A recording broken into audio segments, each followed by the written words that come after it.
안녕하세요, 구루발리입니다. 여러분들 잘 지내고 계신가요? 그동안 제 영상이 올라오지 않아서 궁금해하셨던 분들 많으셨는데 일단 저와 저희 가족은 건강하게 잘 지내고 있습니다. 그리고 영상이 안 올라왔던 이유는 저희 채널 편집자님께서 한 달 동안 파업 및 휴식을 요구하셔서 이번 주에 극적 타결 후 다시 영상을 올릴 수 있게 되었습니다.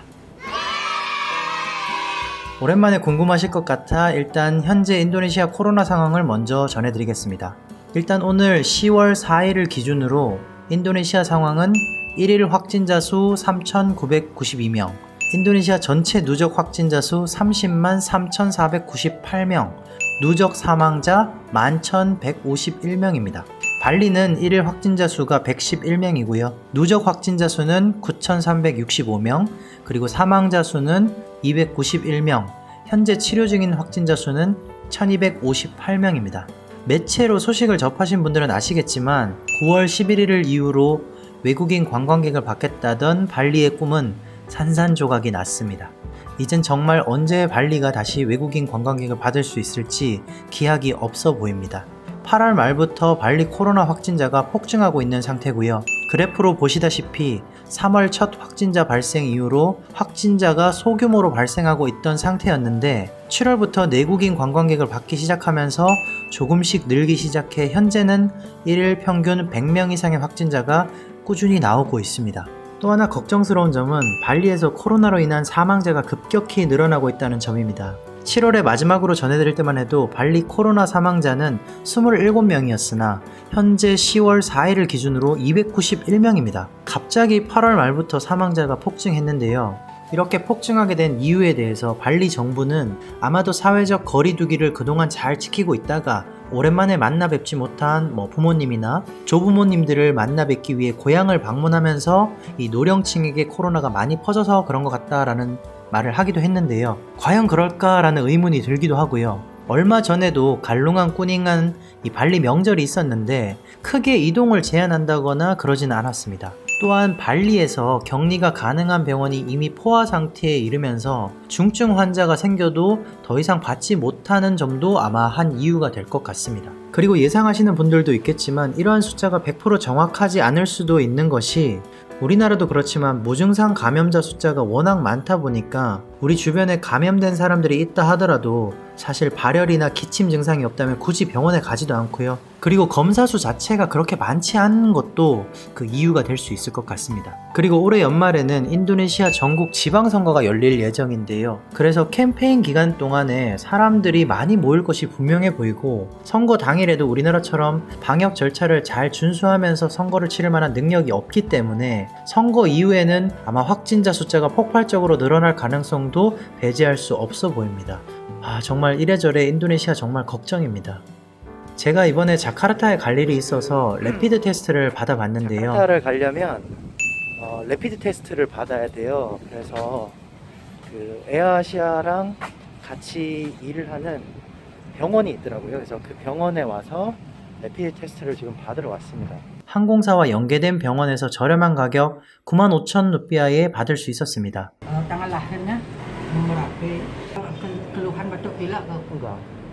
병원이 이렇게 한적한 걸 보니까 왠지 확진자들이 이곳에서 치료를 받고 있는 것 같아서 좀 무섭기도 했는데요. 테스트 받으러 왔는데 아무도 없어요.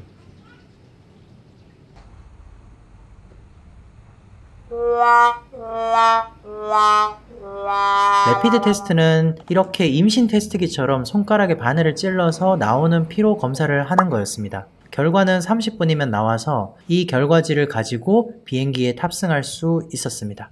Non-reactive라고 나오죠? 그런데 레피드 테스트는 정확도가 50% 정도라고 얘기를 들었는데 왜 이렇게 정확도가 떨어지는 테스트를 받고 비행기를 타야 하는 건지 이해가 가진 않습니다만 인도네시아 입장에서는 이렇게라도 해서 이동하는 인원을 줄이고 싶어 하는 것 같았습니다. 자카르타에 가려고 발리 공항에 왔는데요. 공항에는 생각보다 많은 사람들이 있었습니다. 역시 7월 이후에 내국인 관광객들이 많이 들어오다 보니까 발리에서 타 지역으로 이동하는 승객들도 많았습니다. 하지만 발리 국제선의 경우는 아직까지 운항을 하지 않고 있었습니다. 저희 가족이 이번 11월에 한국에 들어가는데 티켓팅은 발리 직항으로 했습니다만 결국에는 취소되고 자카르타 경유 인천 도착으로 자동 변경이 되었습니다. 자카르타 가는 비행기 아닌데요. 생각보다 많은 사람들이 탑승해서 놀랐습니다. 처음에는 제 옆에 외국인이 앉아서 왜 거리두기를 안 하지? 라는 생각도 했었는데 결국에는 서양인이 요청을 하니까 제 자리를 바꿔줬습니다. 어쨌든 생각보다 많은 인원들이 비행기를 통해서 이동을 하고 있는 것 같았고 모든 사람들이 마스크 또는 페이스 실드까지 착용하고 탑승하는 모습을 볼 수 있었습니다. 그리고 놀라웠던 점 하나를 말씀드리면 제가 여태까지 인도네시아에 살면서 비행기가 착륙하면 안내 방송과 상관없이 모든 사람들이 일제히 일어나서 먼저 나가려고 짐을 챙기는 모습을 늘 봐왔었는데요. 이 코로나 발생 이후에 처음 제가 비행기를 타본 결과 사람들이 안내 방송에 따라 앞줄부터 차례대로 정말 질서정연하게 내리는 모습을 볼 수 있었습니다. 코로나 이후에도 인도네시아에 이런 문화가 잘 자리 잡았으면 좋겠다라는 생각도 들었고 이런 걸 코로나의 순기능이라고 해야 할까라는 생각도 들었습니다.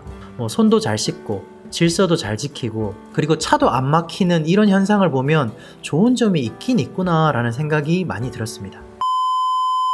자카르타는 아직까지 PSBB라고 하는 즉 대규모 사회적 제한을 실시하고 있었습니다.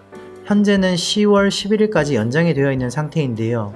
자카르타만 매일 1000명 이상의 확진자가 나오고 있고 전혀 줄어드는 추세가 아니기 때문에 이렇게 다시 또 대규모 사회적 제한을 실시하고 있는 겁니다. 그래서 자카르타에서는 식당에서 식사를 할 수가 없는 관계로 저도 계속해서 숙소에서 밥을 시켜 먹거나 쇼핑몰에 가서 밥을 포장해 왔는데요. 보시는 영상처럼 롯데백화점도 문을 열어서 장사를 하는 가게들도 있었지만 사람들이 거의 안 오다 보니까 대부분의 가게가 문을 닫거나 포장만 가능한 가게가 많았습니다. 우리나라와는 달리 인도네시아는 확진자 동선을 공개하는 것조차 불법이기 때문에 이렇게 사회적 제한을 한다고 해도 확진자 숫자가 줄어들고 있지는 않습니다. 그래서 언제까지 이렇게 통제만 하는 것이 능사는 아닐 것 같다라는 생각도 들었고 이런 제한과 통제로 인해 많은 가게들이 문을 닫고 있는 현실이고요. 많은 사람들이 직장을 잃고 있는 것도 현실입니다. 과연 코로나 때문에 먼저 죽을까? 아니면 돈이 없어서 먼저 굶어 죽을까? 라는 말이 공공연하게 나오고 있고 선거운동에는 사람들이 모여도 되는데 다른 활동에는 사람이 모이면 안 된다라고 하는 이중적인 정책에도 불만이 많이 생기고 있는 것 같습니다.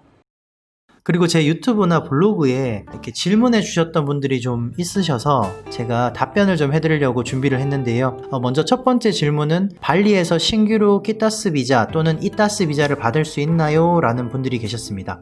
현재는 인도네시아 외자투자청의 추천서를 받은 회사만 비자를 발급해주고 있기 때문에 이런 추천서를 받으려면 결국에는 외자투자법인, 즉 빼마라고 보통 부르죠. 그 법인의 투자자이거나 또는 인도네시아 국가사업에 관련된 회사들의 추천서를 받아야만 신규 비자 키타스를 받을 수 있습니다. 그래서 예전보다 더 까다롭고 진행 시간도 길어졌다라고 생각하시면 되고 일반 회사의 직원으로는 지금 키타스 또는 이타스를 받을 수는 없습니다. 그리고 또 제일 질문을 많이 해주셨던 부분이 언제 발리에 다시 갈 수 있냐 또는 언제 발리가 다시 재개방을 할까 이런 질문이 많았습니다. 이번에 9월 11일로 예정되어 있던 재개방도 취소가 되면서 제가 제일 많이 들었던 생각은 과연 내년에는 코로나가 잠잠해질까 였습니다. 지금 여러 나라들이 백신을 테스트하고 임상실험도 하고 있지만 이 임상실험 자체도 1상, 2상, 3상까지 거쳐야 하고 결국에는 임상실험이 통과가 된다 하더라도 대량 생산이 이루어지기까지는 빨라도 내년 여름 또는 가을이다 라는 뉴스를 봤는데요. 과연 내년 가을에는 가능할까라는 의문도 드는 게 사실입니다. 왜냐하면 인도네시아 같은 경우는 인구가 워낙 많다 보니까 설사 백신이 개발된다고 하더라도 전 국민이 다 맞을 수 있을지도 의문이고 과연 그게 가능하다 하더라도 얼마만큼의 기간이 소요될지는 아무도 모르는 일일 겁니다. 그래서 저도 뭔가 언제쯤이면 가능할 것 같다라고 대답을 해드릴 수는 없습니다. 관광으로 먹고 사는 발리 국민들에게는 이런 시기에는 뭔가 다른 대책이 필요하지 않나라는 생각도 들고 발리에 남아있는 한국 교민분들도 아마 걱정이 정말 많으실 겁니다. 어쨌든 여러분들도 몸 건강히 무탈하게 잘 지내시길 바라겠습니다. 저도 저희 가족도 잘 지내고 있으니 너무 걱정 마시고요. 걱정해주신 모든 분들 정말 감사합니다. 복 많이 받으실 겁니다. 그럼 다음 영상에서 또 찾아뵙도록 하겠습니다. 감사합니다.